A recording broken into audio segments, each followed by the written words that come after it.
Well, people of YouTube, all 4 of you, and maybe the 3 that thumbed down my last video, the potato cam.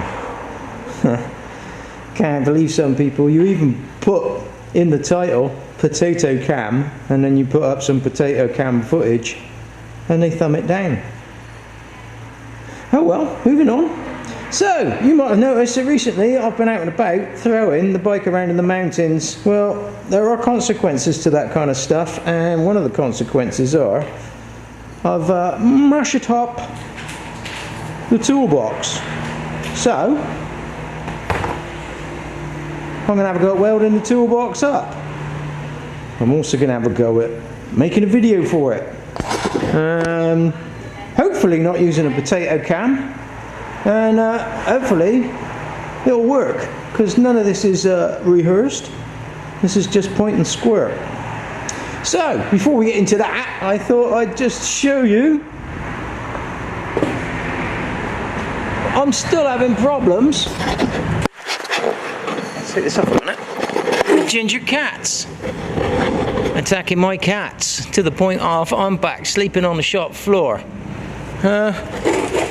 Now, I got rather inventive for the last version.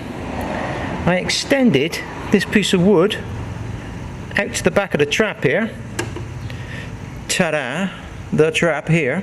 I extended this piece of wood out, placed the fish underneath, so the cat was forced to climb on top of the piece of wood, which is the trigger,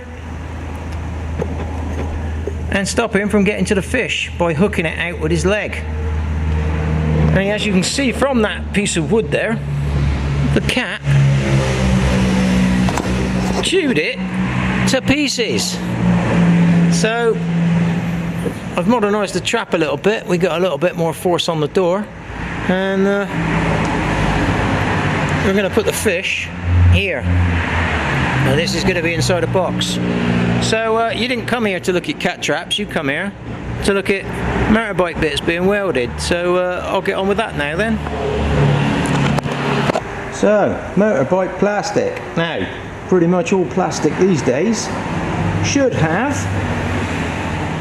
the part number, the batch number. It's really difficult with this thing on top of my head for me to know if you're seeing what I'm trying to show you or not. So listen to the words. It all makes sense. Maybe. So anyway, plastic, it's got the part number. Also, there is a couple of letters on there which tells you what type of plastic it is. Now this one, if you can't see, is PP, which I think is probably polypropylene. It might be something else. You can look it up on the internet, that's what I did, but I've got a goldfish memory and I've forgotten. So I'm guessing at PP being polypropylene. Could be something else, but anyway. Basically, once you know it's PP, PE, PDE, ABS, get yourself some filler rod, repair rod that is suitable for that type of plastic. And this one is for PP and PPE and PE and P something else which I can't read. So the mounting points, as you can see, are knackered, but they're also, looking at these white marks here, they're heavily stressed. Now I know they're heavily stressed because I was heavily stressed when I actually crashed. So first thing to do is get an electric plug that works. Warm your plastic up if it's kind of all deformed like this is.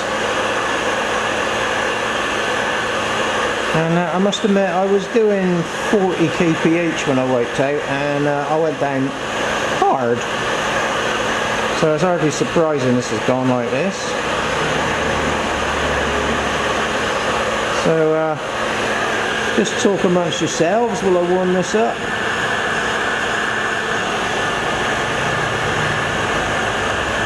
Now, skillful use of a hot air gun can remove all these white stress marks in the plastic. Like I said, I don't know if you can see what's going on, but you can see as it gets hot there, it's starting to go waxy, shiny. There you go. That waxy shine is me destroying the plastic. So we'll just hold it back down where it came from, and pause the camera while this cools down. And we're back in the room. So this has kind of cooled down a bit and pretty much gone back where it needs to be, which is there. So now we want to get your soldering iron and a screwdrivery bit in the end. Just clean it up a bit.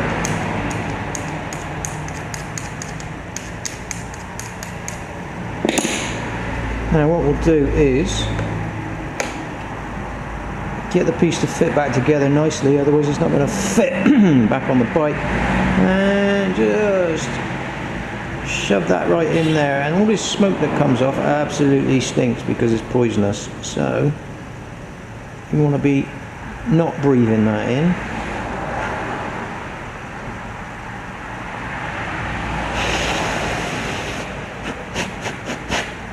So that's given me a tack weld. What you want to do now is look for other places that could do with tacking. Just stab the plastic and kind of melt it up as a ridge on each side, and then just push the ridge back on top of itself.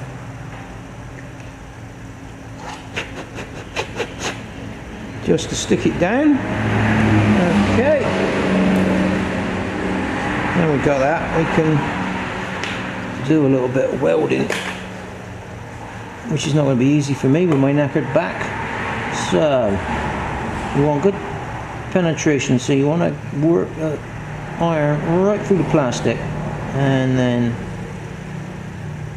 drop a little bit of your filler rod on the top, keeping in contact with the plastic without melting a massive hole through the plastic. Remember, you've got to keep the heat up in both pieces in order to make them weld together. So just slicing down through the plastic, and then straight away drop a bit of filler on the top, push the filler back into the slice you just made.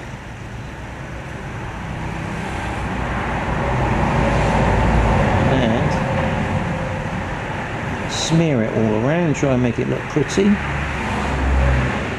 but make sure you get some heat into the base piece first,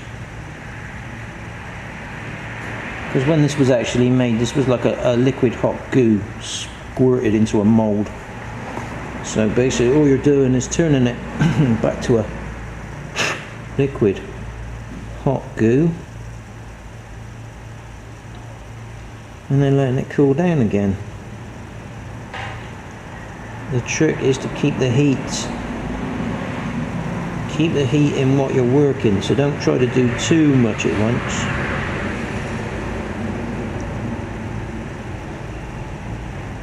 Keep your slot nice and moist. Ooh or misses. And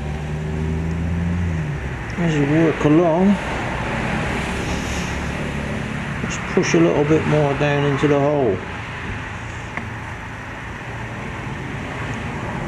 Right, you don't want to work it too thin, so get yourself some more filler.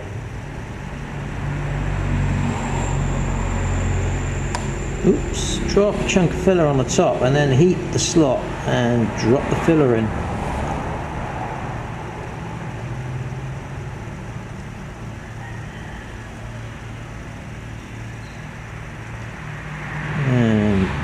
Kind of give it a smear over, keeping heat in the piece that you're working.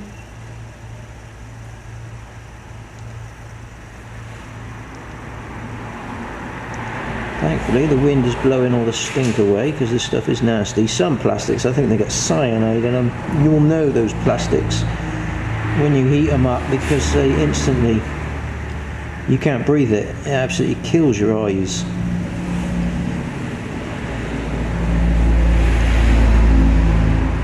Those are really nasty plastics. Right. Now then, it's going to be difficult to see down in there, but you can, maybe you can see the plastic's penetrated right through the back. So I'm just going to smear that in as best as I can get in there. And now we're looking at a crack there, which isn't going to be impossible to film. So I'll just take a bit of heated, oh yeah, that was my finger. Take a bit of filler.